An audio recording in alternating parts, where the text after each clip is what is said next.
Hello. I'm so happy to be doing a review of this book. Oops, got a little squished up here. The Twist-a-Roo by Kathleen Doherty, illustrated by Christina Litton. And Kathleen was a student many, many, many years ago, and she has gone on to make some absolutely wonderful books. She's worked very hard at learning her craft and putting it into practice. So, gorgeous cover, hey?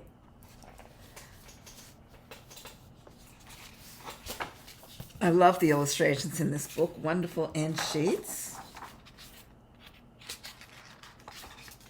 And then we've got all our Congress and publication, dedications, all that stuff here. And then our half title here. And it starts. Oh, sorry. One star-studded night, Badger sniffed the air. It smelled like crushed leaves with a splash of acorn. A delightful night to scavenge. The breezy, freezy season was sneaking up on the forest, and Badger didn't want to suffer through another dull, dark winter. She needed something to brighten her set, something dazzling to help her face the wintry months ahead, and she knew just where to find it. In Peopletown. So there's Peopletown, which also looks quite magical. With a sniff and a snuffle and a fling and a toss, Badger came across a Twist-a-Roo, a turny, twisty, tantalizing thing. Badger looked through its peephole. Nothing to see. She turned it around and tried again. Still nothing. She held it up to the moon. So what a great beginning, eh? We've got this fabulous Badger character.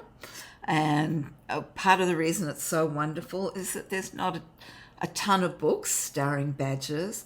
So if you're going to do an anthropomorphic book, you want to choose an animal that there's not a ton of books about them already. The language is superb. With a sniff and a snuffle and fling and a toss, Badger came across a Twist-a-Roo.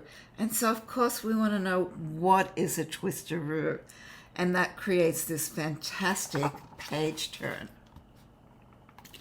But Badger wasn't worried. She held her nose high and moseyed off to find Beaver. Have you ever seen a Twist-a-Roo? She asked. But Beaver kept packing her lodge with mud. Oh, my stars. There's no time to play. If you want to keep out the cold, you'd better patch up your set. Badger went home in a huff. Of course she would be ready for the deep freeze. And that's all I'm going to give away for now, except to say that it's a really fantastic story.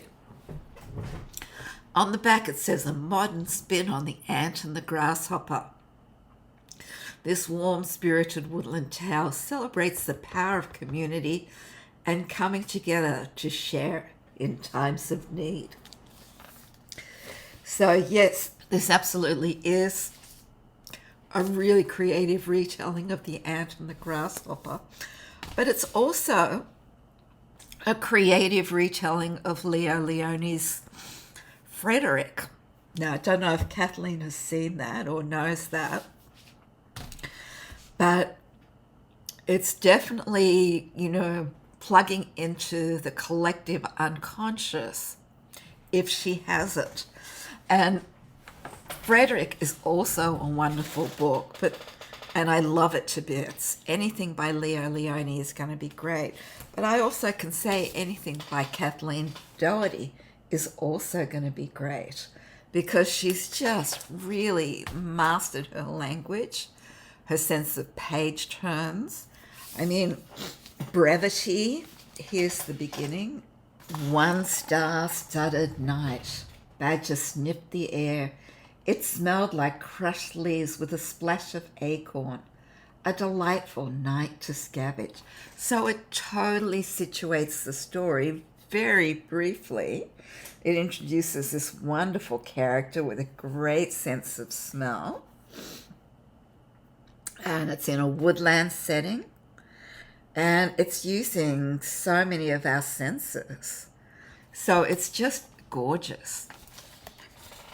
I hope you'll check this out. I love this book. And that's it. Bye for now.